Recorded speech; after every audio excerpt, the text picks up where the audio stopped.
Am I speaking to Saida Reddy? Yes, speaking Saida Reddy. I'm Gogol from Oracle. So we have an interview schedule, right? Yes, correct. Can I talk to you? Because do you want to move to some conference room or something? Yeah, no problem. Okay, yeah. So I'll take another 20 to 25 minutes. Hope it's okay.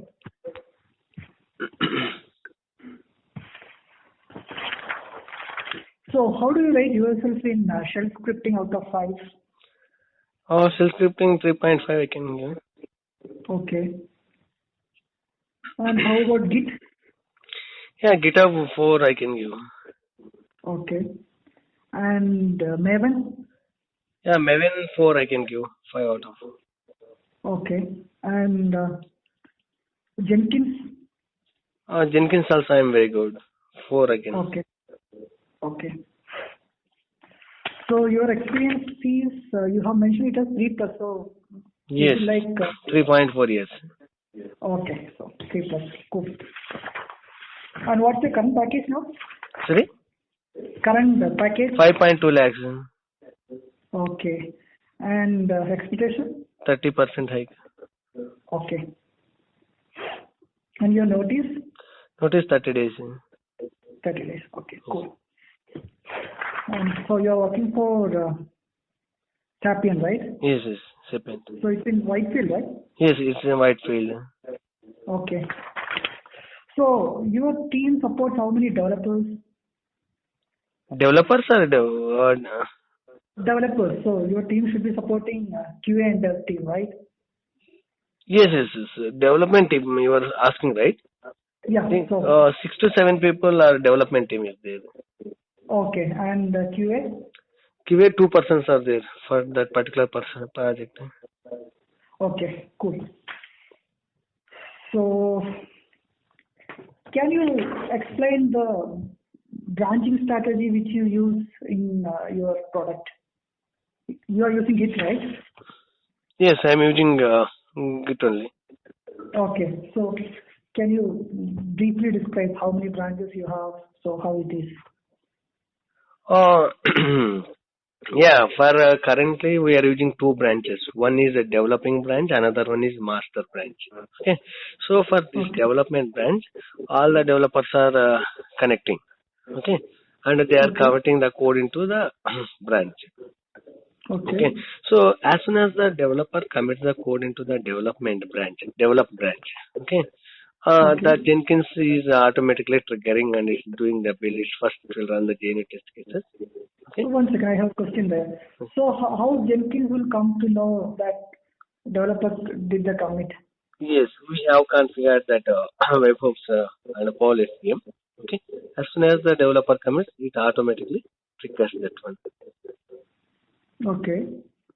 And as soon as the developer commits, it will trigger and it will first run the JUnit test cases.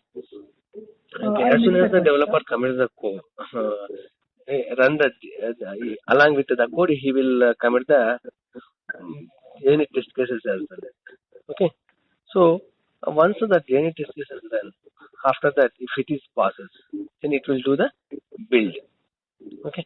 Using for I have supported for Ant projects and Maven projects. So one second. So in your case, unit test cases are executed first before the build. Yes. Okay. Fine. Okay. So if the JUnit test cases is run successfully, then we will do the build. Okay. For Ant projects, they are using build.xml default, and for Maven, they are using form.xml. Okay. So based on the build technology they were writing, based on that they will configure and it will automatically trigger the build and it will create the ERR or var file, whatever that. Suppose if it is they created ER, automatically it will create the ER file. In the form.xml, if they mention packaging as that ER, that's fine. I'll get into that later. Okay. So you told something like they will configure. So who will configure? I missed that part. Dev. Okay. So okay. As a developer, I will commit the code. So for each commit, after a new build is scheduled. Yes, correct. For each commit. For each commit, for one project we have configured based on our client requirement. So each commit is deploying into the dev environment only.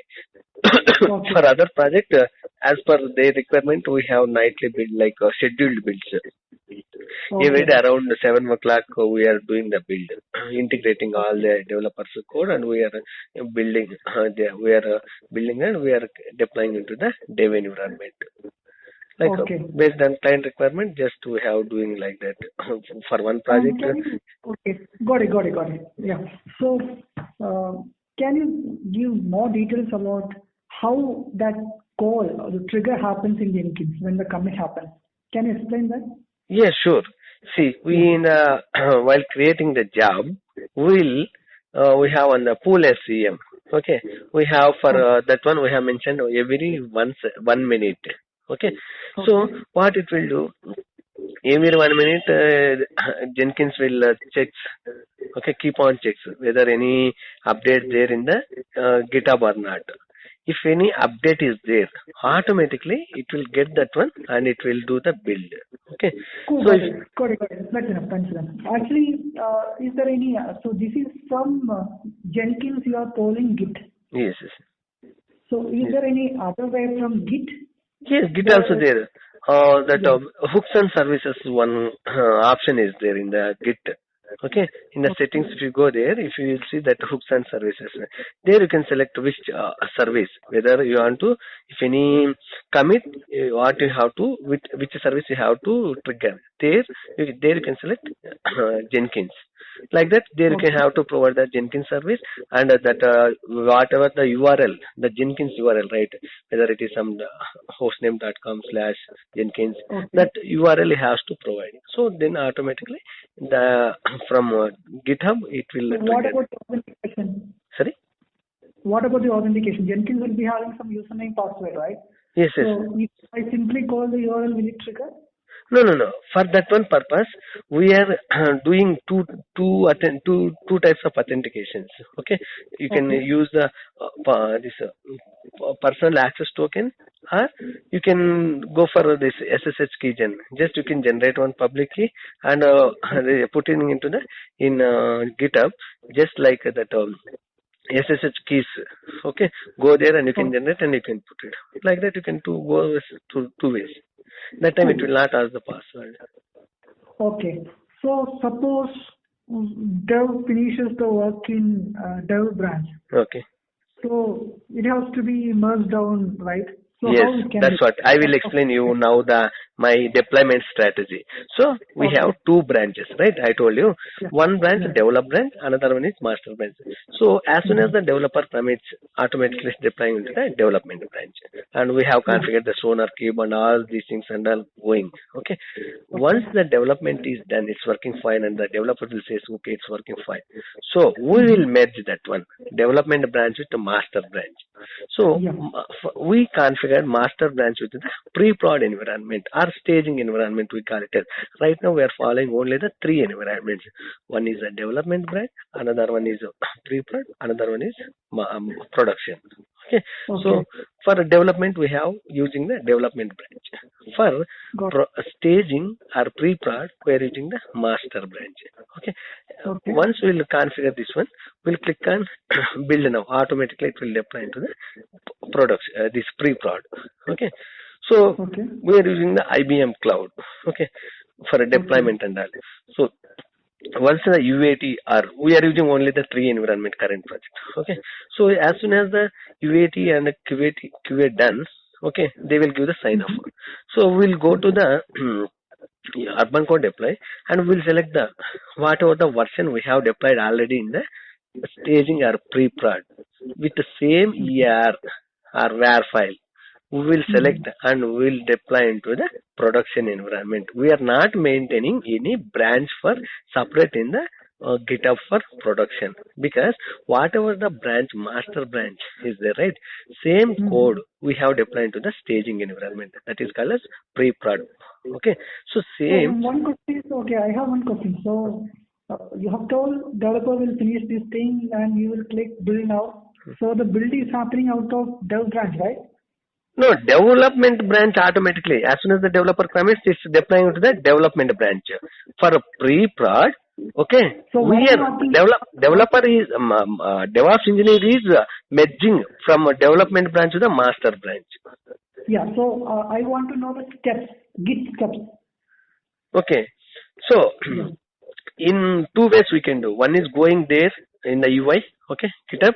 Just you can merge whatever the source and whatever the target. There you can select develop branch and right side master branch, and you can click on merge. Automatically it will do.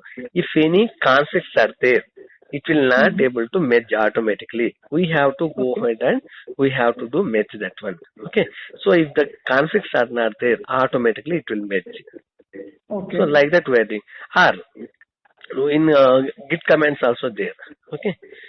You can first you have to log in into the GitHub and checked out into the master branch. Then git merge one command is there, and you can pass the development branch. Automatically, whatever there in the development branch, it will merge into the master branch. If any. Suppose, okay, got it. Till that point it's clear. So suppose there are hundreds of conflicts because of some reason. Okay. So how do you handle that? Hundreds of conflicts. If it is like one or two files, you could directly go open it and resolve it. Yeah. Is there a way? So right now it's using auto merge strategy. Automatically, if any conflicts are there, it will not. If it is not there, it will automatically merge just this one. So you were saying some conflicts are there. Okay. Yes. So for that one, you have to. I didn't get it that situation. Okay, one or two files we may get that one. Okay, because that's not much big project. Only 6 or 5 developers are there. I didn't get that much chance. But whatever we are doing right now, we are manually checking and we are committing the again. Cool. Fine. Suppose you are merging down from dev to master branch. Yes. And you know dev is having the latest, dev branch is having the latest code. Correct. So even if there are some conflicts, dev should win. I mean, code from dev branch should win. Yes. So can we do some setting or can we do something there? Sorry, I'm not getting. Dev have the latest. Correct. Dev have the latest, and during the merge down to master, there are some conflicts. Okay. So the same scenario, but you as the DevOps engineer knows that dev branch is having the latest code, and irrespective of the conflict, the code from dev branch should override the master code. Yes, correct. Can we do something there to override the? See, if the developer says everything is working fine and we can move, definitely we can merge if we can override also. Because see already because development is the latest code and they have done some. I understand how to do that. Yeah, how to do that. That's what one or two files were getting some conflict issues. Just manually we are overriding from master development to the master. So you will open and resolve the conflict and commit. Yes, correct.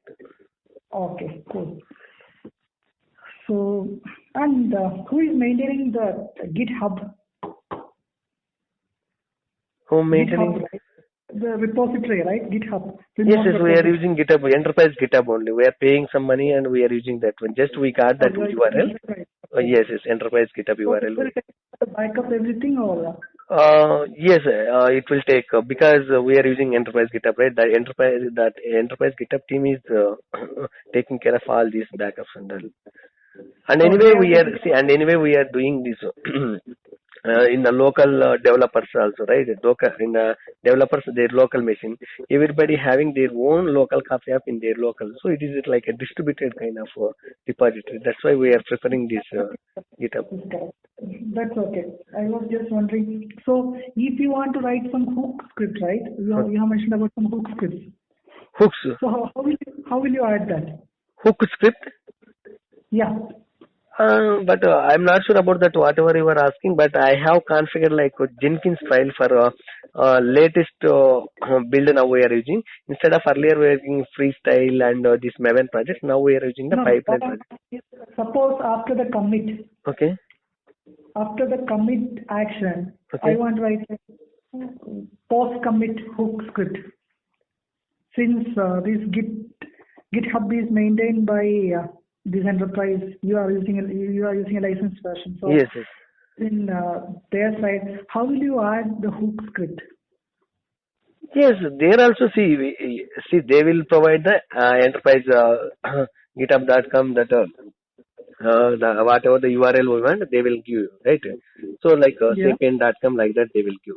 So there, if you go there and you can create one organization. In that organization, we are creating the teams, and we in that organization we are creating the repositories. For that specific team, we are providing the adding the users, and for that specific team, we are providing the whatever the repositories we are providing the access. Like that, we are administrating that Git as well. Okay, that was my question. Okay. So, and so you have mentioned, so in your current project you are using Git, right? Yes. And you have mentioned SPN also. Was that in the earlier project or current Yes. project? Maybe I didn't update that one. We are using Git only. Okay, cool. So suppose I want to revert some check-ins. Okay. The check-ins are already pushed to the remote repository. How can I do that? Yeah, for each commit we have that commit ID, right? We can take that commit ID and we can revert that code. Can you explain that? Exactly the command I forget that one, but it is possible based on that version number. For each commit, the GitHub is maintaining one version for that. Okay, based on that one version, I forget that command. We can revert it. Okay. No issues. And what is this rebasing in Git? So rebasing, suppose it's like a merging concept only. Okay, we will use this rebase concept for merging. Okay, fine.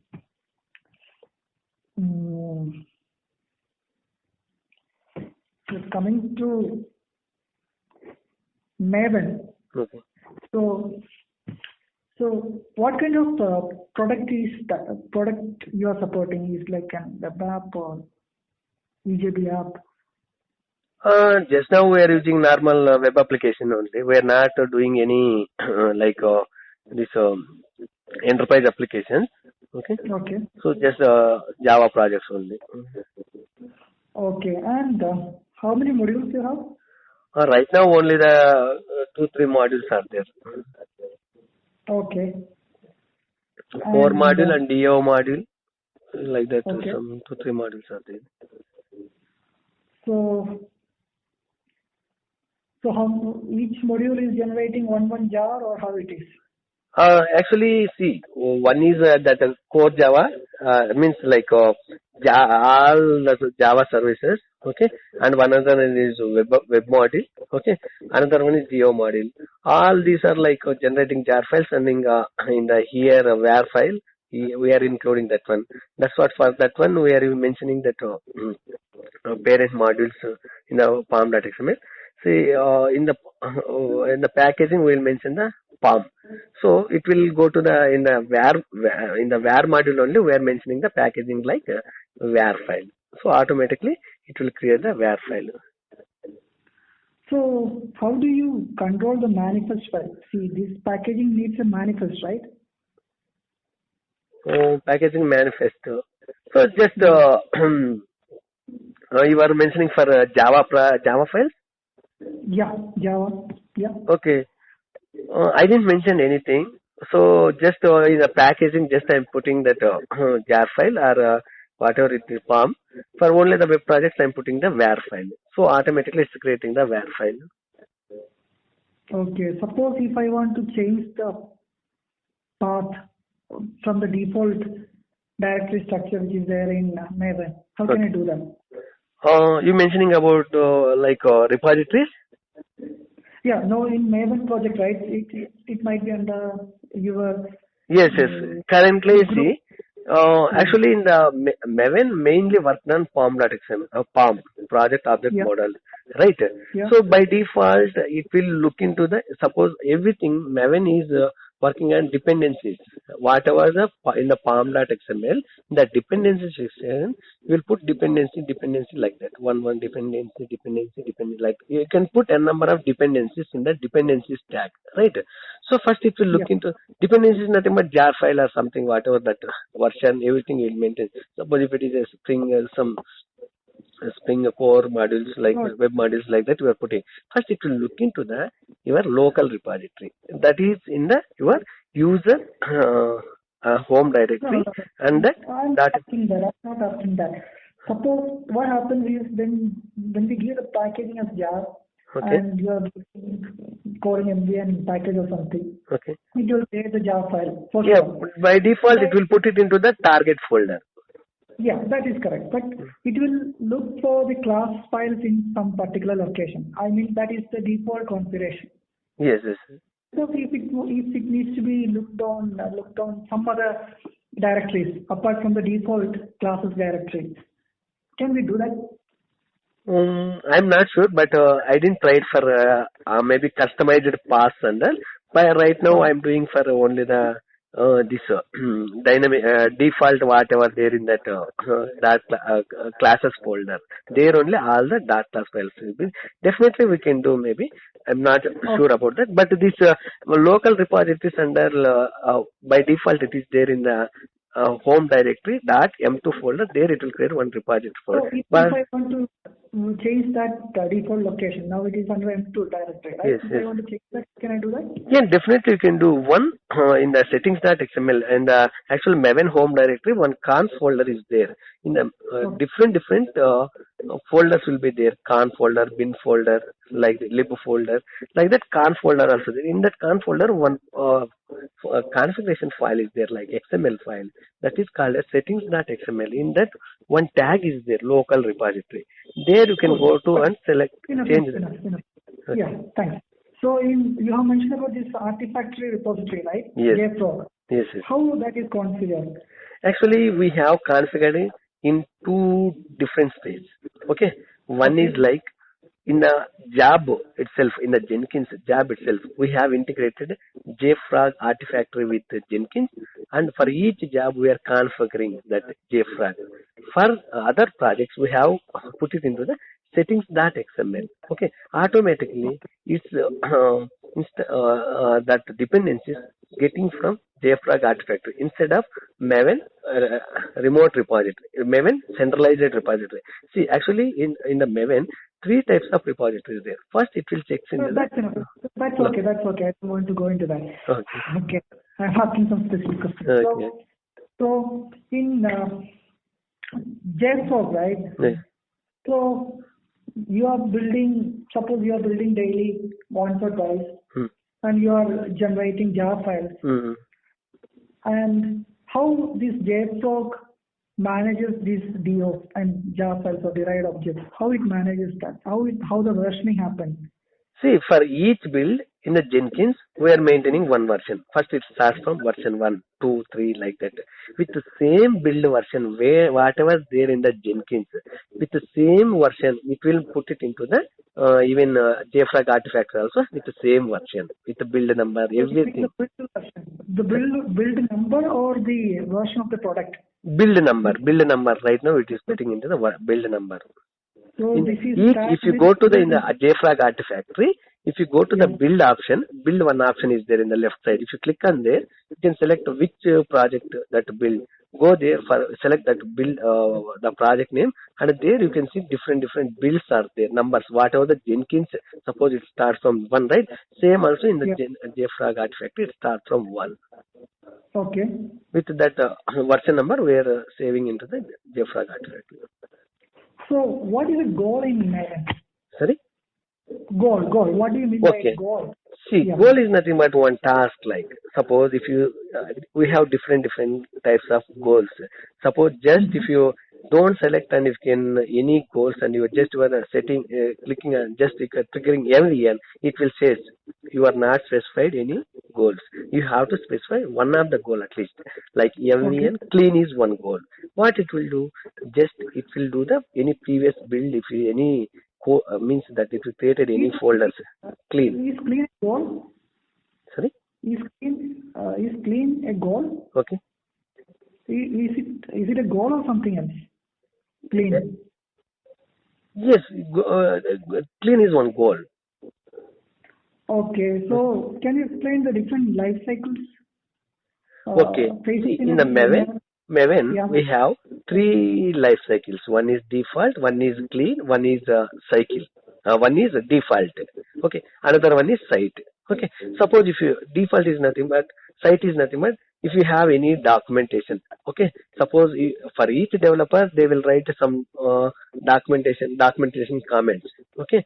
For that one you have to write. Okay. I will ask specific question. Suppose I am calling Maven clean. Okay. Ambient space clean. Yes. So what happens in background? Do any plugin gets triggered? No plugins. Just it will go ahead and cleans that whatever the target folder it will generate. For each build, it will create the one target folder, right? So it will delete that one. So if you use any like a site MVN site, that time it will use the site plugin. Like that we have different plugins in the Maven also. Sonar plugin MVN sonar. It will generate the sonar documentation. That one. One second. So you have mentioned sonar. Yes. So what is that first sonar before colon? That one life cycle, one goal only. So what is the second sonar after the colon? I'm not sure that one. Okay. So actually the first sonar is the plugin name and the second sonar is the goal of that plugin. Okay. Thank you. I really am not much aware of that one. So that's okay. No issue. Okay. So suppose I have a submodule. Okay. And you have a parent POM. Okay. So in the submodule POM.xml, how I will link to the parent POM? That's what you have to put it in the parent POM, right? Parent is there. There you have to put whatever the name that module name you have to mention. Just module? Yes, module name you have to mention. Anything else apart from that? I think no. We have to give the complete coordinates in coordinates of the parent thing. That's okay. Cool. We will move on to Jenkins. In Jenkins, what types of jobs you consider? Yeah, I have mainly worked on like a pipeline. Previous I have worked on pipeline and Maven, and now I am working on this freestyle and Maven I have worked on earlier. Now I am working on pipeline and multi-branch pipeline. This multi-branch pipeline is very good option. Okay, can you explain what? Definitely I can. Okay. See, if you select first, I will go for all these one by one. If you select the pipeline, so you can configure for Ant jobs, Ant projects, okay, and Maven as well as, okay. But whereas if you select only the Maven, only you can select, you can do for build for only the Maven projects. Okay. So that is the main difference between freestyle and the Maven.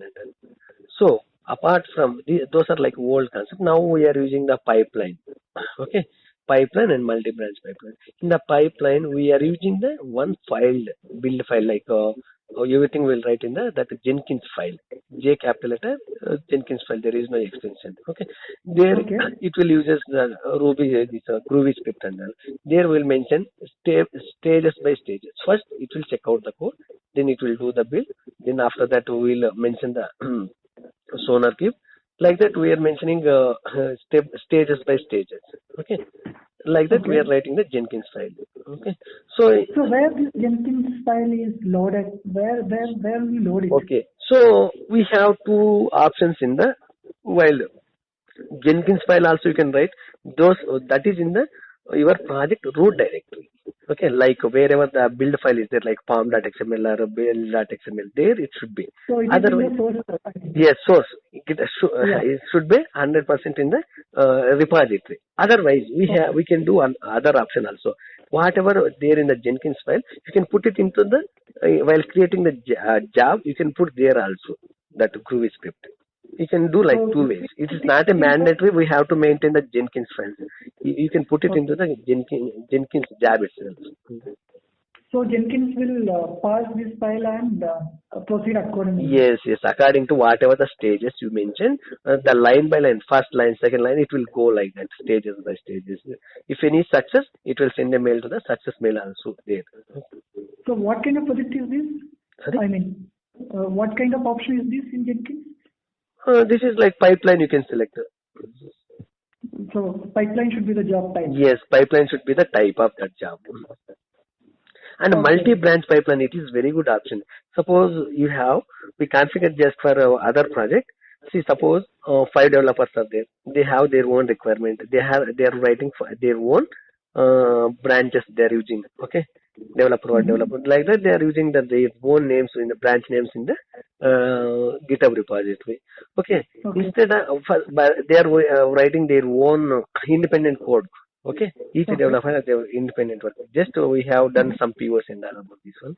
Okay, first we will configure the GitHub repository URL in the Jenkins. What Jenkins will do, it will scan, it will index your repository. It will identify, suppose 5 branches are there. What it will do, it will create automatically one job for each branch, and it will do that one. Suppose you have 100 branches are there in your GitHub repository. Automatically, it will index your repository and it will identify what are the branch names are there, and it will create with that branch name it will create the job with the branch name in the Jenkins. Automatically, it will create. We don't want to create manually. Just we have you configure one particular Git repository to the Jenkins job. So all the, some independent jobs will be, yes. Suppose 5. Yes, 5 branches are there in one repository. We can have n number of jobs, n number of branches in the repository, right? So 5 branches are there. For each job, each branch, it will create one job in the Jenkins. In that particular, whatever we have given the branch name under that branch. Branch by branch, one job? Yes, branch by branch, one job it will create. Okay. Those are independent. Again, if you go ahead and change that, if you want, you can build only the particular job also, particular branch also, you can go ahead and click on that one. For that one also, we can create this pool SCM, hooks and services. Okay. So that's fine. And since time is going, I will quickly ask you questions from Unix and shell script. Yes, I worked on that shell script as well. Okay. So the command you can use to copy from one machine from host A to host B in Linux. Okay. Which command I can use? See, we will use the SCP, secure copy. Okay. Suppose you have connected to the one of host A, suppose one Linux server. From there you have to connect to the other server. Okay. So that time you can use like that whatever the connected host A. From there you can SCP and the username, whatever the copy you want to copy, file name. Okay. Host first already you have logged into the host A, and there SCP, whatever the file name you want to copy into the another host B, that file name, and username @host B, whatever the directory you want to copy in the host B, you can put that one. Automatically it will copy it. Or you can do, that is the suggestible option. Or you can do, suppose I am very good in this WinSCP and all, just you can download into your local machine from host A, and you can from your local, again you can connect to the host B and you can copy it. But that is not the suggestible option. Just you can go for SCP command. Cool. And suppose I want to search for files ending with .log. Okay. How can I do that? Suppose the logs are present in temp directory. Okay. How can I do that? Yeah, you can go for that find command is there. Find command. Okay. Find -type F. F is means like a file. Okay. D means directory. Okay. Like that. Start.txt. Okay. Automatically it will get all text files with ends from .txt or .log. Okay, got it. Okay, on top of that, if I want to delete all those log files, how can I do that? Yes, exe execute, okay, and delete. Okay, automatically it will delete. Okay. And even if you want, you can delete the empty files also. So just that find command, okay, and type, okay, empty and exe delete. Automatically it will delete all the empty files and directories. Type, if you type mention D means it will delete all the directories. If F means files. Okay. And suppose I want to I'm running a script in background. Okay. So let the script be error message. Okay. I want to know the process ID of that. Yes, job. Definitely. You can PS minus EF. Automatically it will give all the process IDs currently running. But I want to get that job ID of that, the process ID of that particular script. Yes, so that's what. If you type PS minus EF, it will give the process ID, what is the user. There will be hundreds of jobs, thousands of jobs. Okay. From thousands of processes. I want to get. Okay, that time PS minus EF, okay, pipe symbol, grep command you can use. Grep command, that is something, whatever the name. Suppose Jenkins also it will maintain one process ID, okay. Tomcat also is for that type, PS minus EF, pipe symbol, grep, suppose Tomcat. It will give particular Tomcat, it will searches. So PS minus F means it will give thousands of lines, whatever the process ID is, description, everything. In that I am giving the output of that PS minus F, giving to the input to the grep command. In that grep we can mention whatever that text. Cool, that's fine. And if I want to kill that job? Yes, you can see. First you can select that, find the first process ID. Okay, for each process we have one process ID. Okay, so take that one. Again we have one command, kill -9. Okay, that process ID you can pass. Okay, automatically it will kill that one. What is that -9? You are giving the signal line. Signal for 9 means you are killing. So if I don't give -9, it will not delay. It will not kill. It won't kill. It won't kill. If -1, -2 like that, but 9 is for signaling. You are giving the signaling for killing. Okay. I forget about other options also. That's okay. And what is the use of this command TEE? TEE, right? TEE, right? Yeah. Okay. Suppose we have one requirement. Suppose if you use ls command, just it will display the all in the console. And if you but I want to be in the one output will be in the one file. Suppose if you use ls, the redirect symbol greater than, and if you put it into that some log.txt, okay, but it will put in. But my requirement is in the console as well as, and the log file should be also, that output should be. That time you use T command. Cool. And so you have mentioned about the greater than symbol. So what about the error reduction? How can I do that? Okay. Suppose if you use one greater than symbol, just it will it will override every time. If you use double greater than symbol, it will append that one. And what about the errors? Errors. See, suppose greater than 2, okay, and and symbol. Okay, and symbol, and you can put 1. Automatically, it will take you to the errors. No, I want these errors into a different file rather than the original file. Yes, for that one you have to mention that greater than 1. Okay, and you can give the error.log file something, and the output will be in other file. We can same output.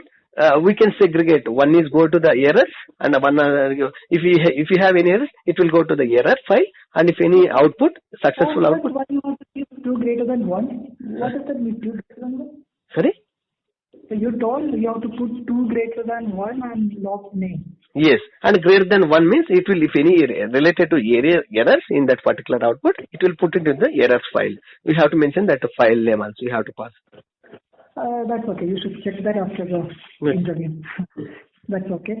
And so, how to check the command execution status from command execution status means? So, suppose I have okay, I'll ask it in another way. So I am in a shell script. Okay. I have issued a command. Okay. Say find command or some Nkdia command. Okay. Okay. So the next part of the script or the logic should be something like if the directory creation failed. Okay. It should do something. Okay. So if you use Nkdia-v verbose, it will give that output verbose. Okay. So automatically, whether it got created or we can able to check that one. So how can I check the execution status of Nkdia? Execution status. Yeah. Have you heard something like $? Dollar? Question mark. I'm not sure. $0 and hash, $$, I know this one, but question mark, I'm not aware of, really sorry. Okay, that's okay. So what is the use of this? What is this $0? Dollar? Zero. Yeah, $0 means it will give the first argument. Like it's suppose I'm executing sh one date.sh. Suppose I have written one shell script file date.sh. Okay. It will give that file name date.sh. It will give $0. One means suppose I'm passing along with that shell script. I'm passing some arguments. One means it will give first argument. Suppose I want all the arguments. Count. Suppose I'm passing 5 arguments. That time I want the count, how many arguments. That time $hash if you have to use. Automatically it will give that one. I have a question there. Okay. So suppose you don't know how many command line arguments are passed to the script. Okay. It might be 4 or 5. Okay. So if I want to print all the arguments which are passed to the script, how can I do that? Yes, you can use the $*. Okay. So automatically, suppose you along with that script, you have passed 10 arguments. Argument should be given. You have to give each argument space. Otherwise, it will treat as one argument. That's fine. So inside the script, how can I do that? Sorry? I have passed inside the script. Okay. If I am writing a shell script to print all the arguments which are passed to that. Okay. So echo $symbol. Okay. And you have to pass star. It will display all the whatever the arguments you have passed. It will display in the console. So. And one more question and one more thing we have done is like checking if condition. For one we have done one shell script. Suppose for that one we have to pass 3 arguments. Suppose if the Devops is executing and he is not passing three arguments. Okay, that time we are giving the one message. You have to pass at least 3 arguments. Okay, for that one we are using if condition. I have one question there. Okay. So echo $* may print all the command line arguments. Yes. But based on each value, suppose if I have, okay, I will make it short. Suppose if I want to loop through all these values, how can I do that? Yeah, you can go to the maybe for loop. Okay, you can get all this one. Okay, all these things you can look. How to write the for loop? That is for loop. Okay, there open bracket and there you can add this $symbol star. Okay. First you have to take the size, that one. For that one $, okay, hash symbol, okay, greater than 3, you can proceed, okay. Otherwise, you can come out to the that loop. Okay, so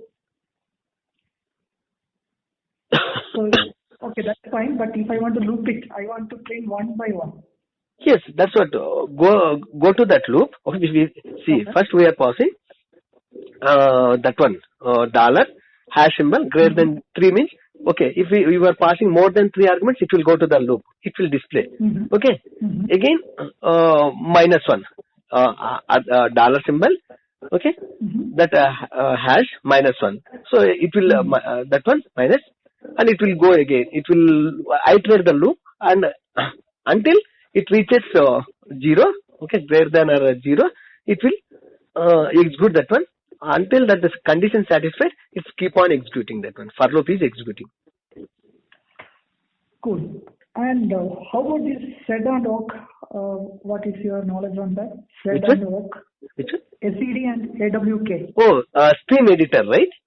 Yeah. See, VI editor, I will tell you that what SED, VI editor you use it for just if you want to update any file, okay, delete something, we will use the VI editor.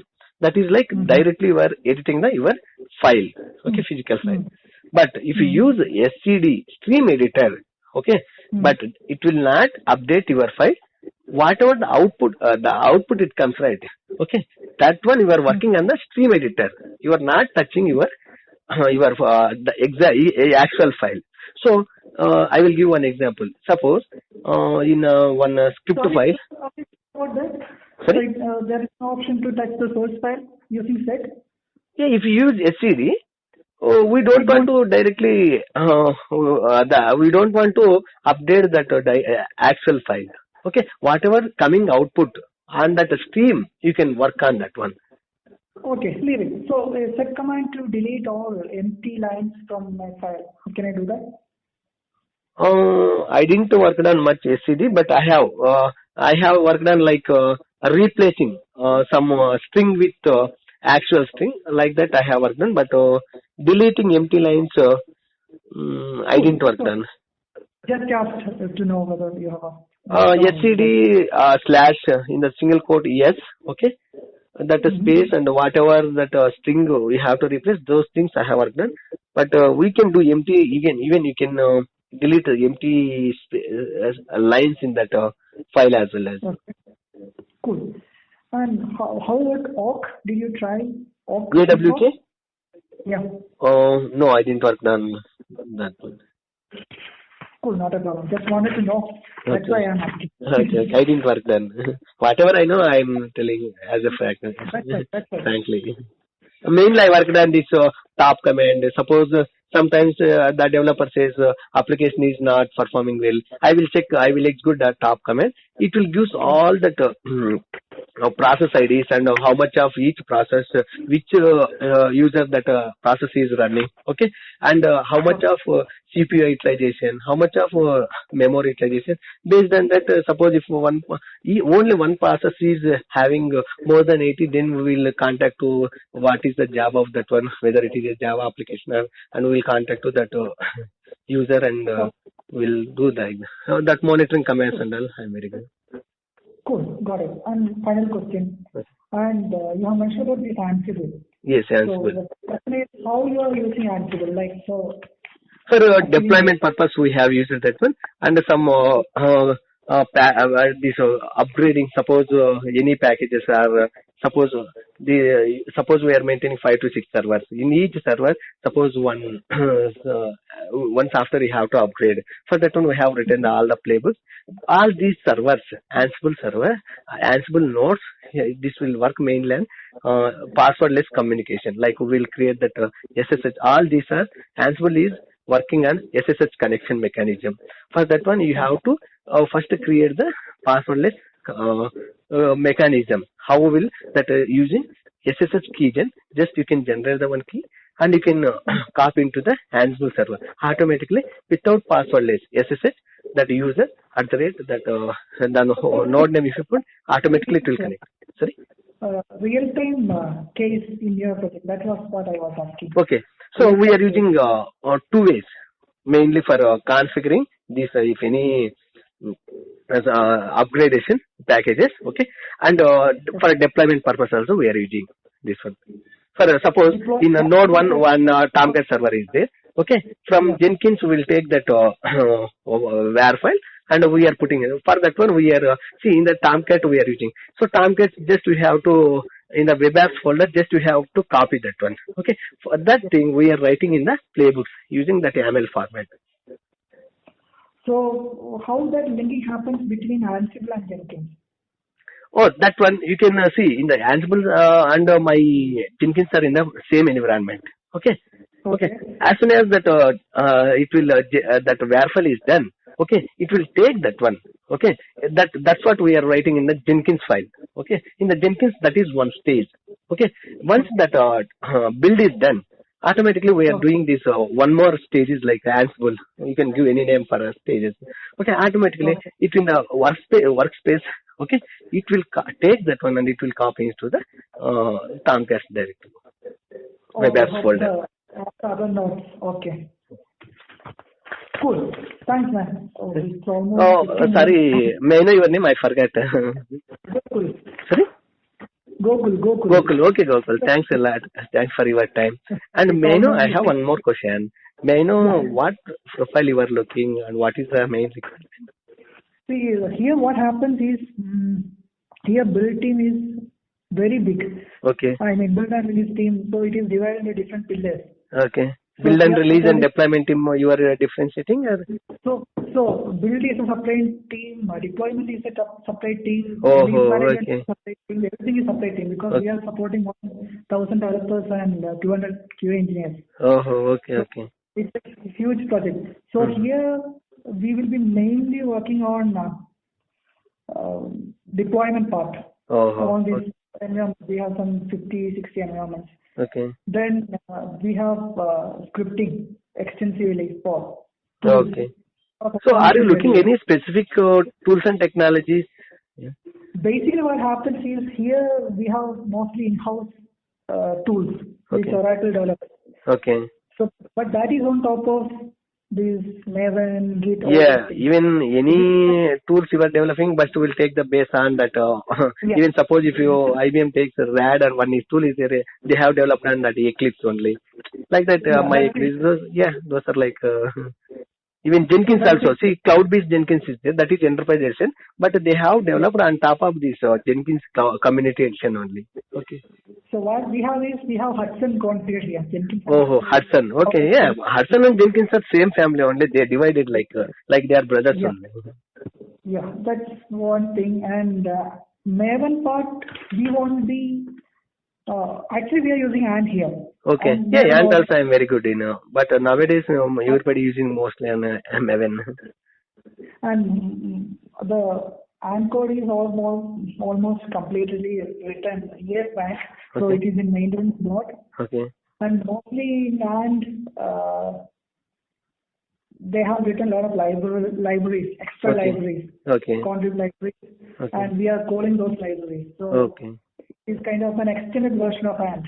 Apart from default Ant operation, it is kind of extended version because build is so huge. It takes 7-8 hours to complete. Very good. So it's a huge build system. So they have a build team also, 10-member build team just to write these libraries. So we will be just using these libraries and call these things. Okay, good. So that's all. Then deployment, scripting, then this code quality. Okay. Yeah, we are using SonarQube quality manager. We are using. So we have different setups. So since release team itself is a huge team, so internally we are using Jenkins and Git to manage our tools. Okay. And developers, it's another section. They have another tool similar to ClearCase. It is called AD here.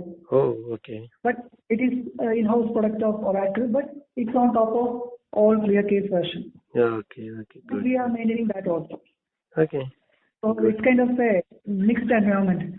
Okay. So that is what happens here. Good. We are not using Docker here. Okay. Docker, I have good knowledge on Docker as well as. But we won't be using here because environment is created in a complex way. So they have another team for that. It's like another 30-40 member team. Okay. So internally they are using Docker. Okay. But it's like on top of Docker they have a wrapper.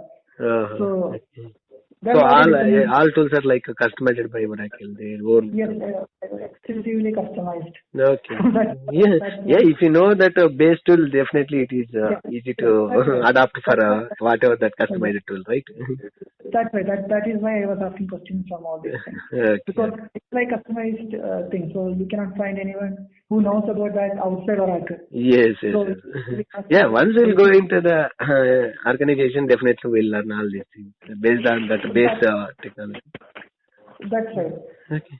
So your notice is 30 days, right? Yes, Yeah. yes, Gokul. Okay. And I will give feedback to my senior manager. So, so we are doing a lot of interviews. So what he decided is we will shortlist candidates after a week or so. Okay. So probably next round happening January. January? After the, yeah, because next week it is shutdown. So Yes, yes, yes. Actually, that Christmas vacation. Even we are going yeah. 5 days. Yeah, but after shutdown, probably in January, we will call you for on face-to-face round. Okay. So it depends on my SPM. Okay. So I'll give the feedback. Okay. Thank you, Thanks, Gokul. Thanks a lot. Thank you for your time. Really, it's Mhm. positive. Okay. Thank you. Yeah, thank you. Okay. Thanks. Am I speaking to Saida already? Yes. I'm Gogul from Oracle. So we have an interview schedule, right? Yes, yes, yes. Correct.